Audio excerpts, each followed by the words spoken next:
This clip has been taken from the PPC Podcast Ep.2. Subscribe now. What are the trends that you're noticing in the financial health of your clients? I think we probably were getting towards COVID. We had more of a throwaway society. You know, I want something now.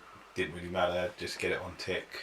Borrowing was very easy because it was very cheap. I think people now think twice before they get those instant purchases. Maybe they aren't getting the swaggy car on HP. Maybe they're thinking, maybe I don't need to upgrade my phone. I'll just get a one that works for me. I'll stay on it. I think people are just quietly thinking, okay, do I need to spend this? Do I need to spend that? And they're less frivolous, I would probably suggest. I don't see, I get to nose at people's bank statements. So, if you look at mine, it's like McDonald's, KFC, Subway, Fat Fighters.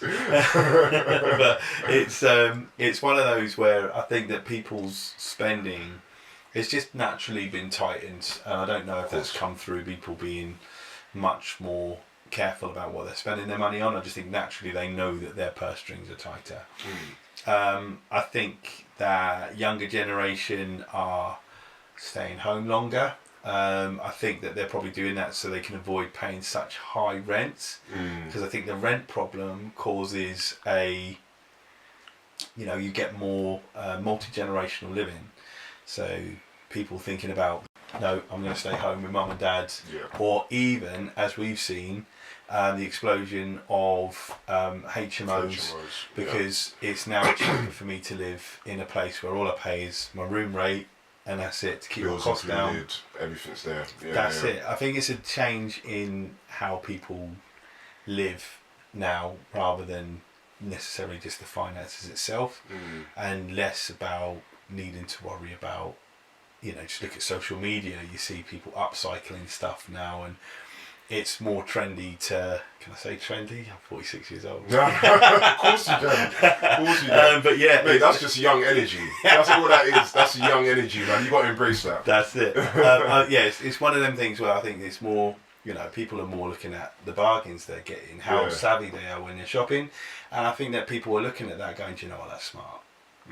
How many people buy stuff off of TikTok Shop?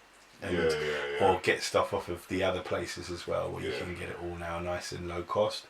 So I think that people's costs and level of frivolity has gone down, and I think that that's tied into one eye on the agenda of, am I going to buy? I think we've always asked questions for as long as I've been doing it, in the 20 odd plus years that I've been doing it. People have always said, how a first time buyer is going to get on the market. That's been a forever question. That's not just now. No, it feels even harder now. But it's been that question. And I think that with those changes... Would you say since 2008? Potentially? I would say, well, up to 2008 you could do the 125% mortgage. It didn't even deposit. They didn't give you money to do it. It's like self-cert. I'm a cleaner, 50 grand a year. Yeah, absolutely.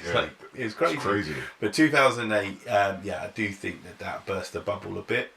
I don't think rents are helping, but I understand why some of the rents are doing that.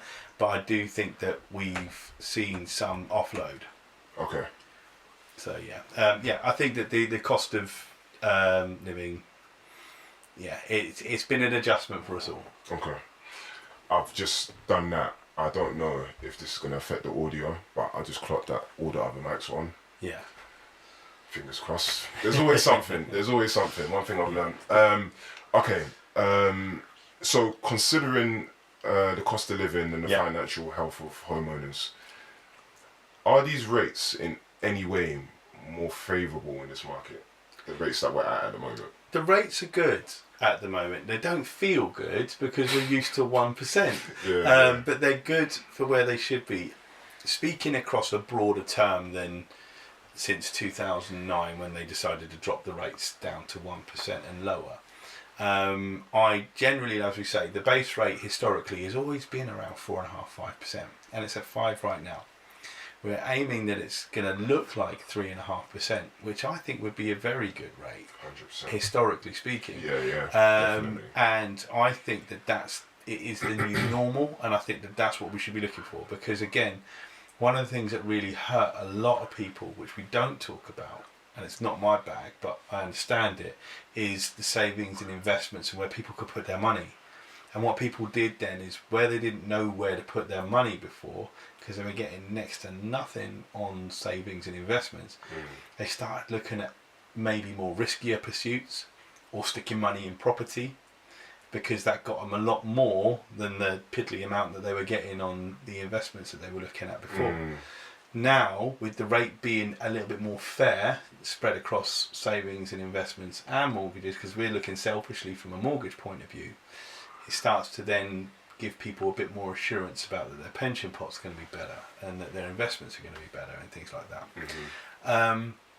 I think mortgage rates, again, it's the forever question of, do I do a 2-year rate, do I do a 5-year rate, do I do a tracker, what to do? I'll very quickly dispel the tracker mortgage very quickly. So a tracker mortgage is obviously one that tracks the Bank of England base rate. So if the base rate gets reduced, it falls in line immediately by the same amount. But the problem is with that, so if I just take an average comparison on a 2-year fixed at the moment would probably be about 4.2, 4.3%. 5-year fixed, probably just under 4%. But a tracker would track, say, at best, 0.25% over the base rate. Wow. Okay. So that would mean I'd pay today 5.25%. Okay. So the idea might be, well, if I go with a tracker mortgage, rates are coming down, surely that's a good thing to do. Well, that rate's got to come down at least, let's say, if it's an average of 0.25%. And if we just do some very bogus maths on, they cut it, keep it, cut it, keep it, cut it, keep it, then that's, and they only do 8 announcements a year. That's a year, and you've had 4 drops. So now it's come down to 4.25. So for a whole year, you've been paying more than that 2-year fixed rate. And you are, so it actually hasn't worked out better, even though you've benefited from the drops. And then you would need it then to continue to drop if the base rate does drop beyond that. And then you might have got a smidgen of a difference better in the second year, but you might not get anything at all. Assuming that you've got none of those catastrophes we spoke about earlier. So you go for the 2-year deal or the 5-year deal. Now, I say personally, it's got to be based upon your own personal, not belief in what's going to happen with the rates. I think that should be your secondary thought. I think the first and primary should be, does this fit my lifestyle? So number one, if I'm thinking about, I've just bought a little flat, it's my first place, I'm going to get in there, I don't see myself staying here long term, my wages might go up, my circumstances might change, I might start a family, all of these things. So there's lots of things that could do with flex. A 2-year fix will mean a 2-year tie-in. A 5-year fix will mean a 5-year tie-in. So it means if I want to leave either of them early, there will be early repayment charges. Now you can move mortgages from one home to the other, porting as we call it, and there are other features you can do. However, let's say I'm going to pick on NatWest. I've gone, right, I've done my 5-year fix with NatWest because that was the best deal at the time. I now want to move to get a bigger place, but NatWest won't lend me the amount that I need, but Halifax will.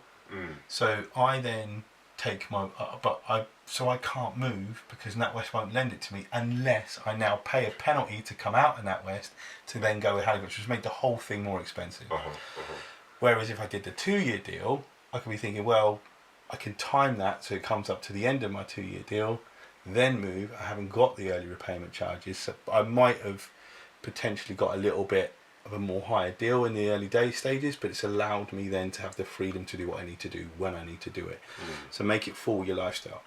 If you feel like I'm not going anywhere, we're all settled here, I can see myself being here for the long term, say a 5-year fix will be fine, but just don't get all caught up in, do you know what, if I on this. It's because you don't know, and you will only know with hindsight, because if the rates did drop, you'll be going, why did you recommend a 5-year fixed? I wish I was on that now. However, if they started to drop, then something happens in the world, pandemic, financial meltdown, the dollar collapses, the yen, whatever. Then all of a sudden those rates dipped and then went up. You'd be thinking, thank God for that. You'll only know with hindsight. Think about the analogy I like is, There's 10 Skittles in a bowl. One of them's poisonous. Are you going to take a Skittle? And it's like, I don't know which one it is. Yeah. So the likelihood is, are you prepared to take the risk? And if you think to yourself, no, I can afford that, that works for me, do it. And if you think, do you know what, given it, based upon the level of risk I feel that I'm facing, I'd rather just do the 2 and gamble on where it's going to be. Yeah. But just also be prepared, if it doesn't pan out, it could be more expensive.